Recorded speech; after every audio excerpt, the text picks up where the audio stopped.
Cliven Bundy does not recognize the United States. He says that the United States is a foreign government. He doesn't pay his taxes. He doesn't pay his fees. He doesn't pay his taxes. He doesn't follow the law. He doesn't pay his fees. That was Senate Majority Leader Reid, who over the past 2 days has attacked Nevada rancher Cliven Bundy as a man who not only doesn't pay the grazing fees at issue in this case, but also doesn't pay his taxes.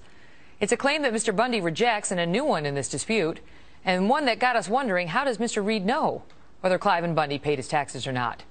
Dinesh D'Souza is producer of the film 2016, Obama's America, and creator of the film America, and he's joining us now from the Bundy Ranch in Nevada. Dinesh, good to see you. And you know, we don't know how Mr. Reid knows that or why he is now so very focused on going after Mr. Bundy. Your thoughts? Well, it's a very peculiar situation where you have a cattleman, a rancher, and he's being taken on directly by the senator, and in fact the Senate Majority Leader, who's commenting not only about him not paying taxes, but in some sense accusing his supporters, and I'm right among them here today, of being domestic terrorists. So the real question, I think, Megan, I came here as a filmmaker to see what's going on.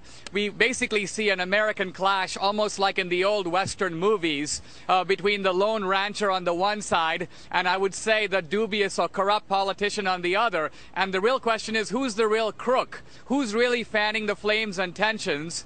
You know, terrorism is when you target innocent civilians, and when you call people domestic terrorists, you're almost implying that they should be targeted and killed. So this is very inflammatory and I think irresponsible rhetoric from Reid, and the people here are very angry about it.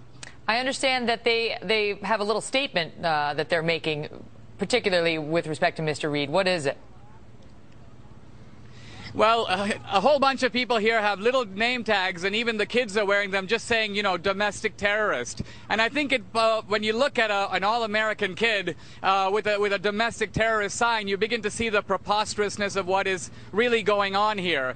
So I think that this is not really about whether Mr. Bundy's paid his taxes or not. This is really about the rule of law and whether this administration is enforcing it even-handedly, or whether or not the Obama guys are enforcing the laws they want to enforce and choosing to enforce them against the citizens that they are against. Do you see similarities, Dinesh, between this whole case and your own case? You know, you've been, I mentioned earlier, targeted by the feds. You're facing prosecution for campaign donations, which many legal analysts have said is a small potatoes type case. They're surprised the feds brought it. Megan, quite honestly, my case is going to trial in May, and I'm preparing for it. But and it's created in me a sense of vulnerability and, of course, a sensitivity to these kinds of issues of justice. But, of course, I didn't have SWAT teams on me. I wasn't in the sights of snipers. So I feel that these guys here have been facing some real domestic terror from their own government. And that's a very scary idea in America. Dinesh, thank you. Thank you.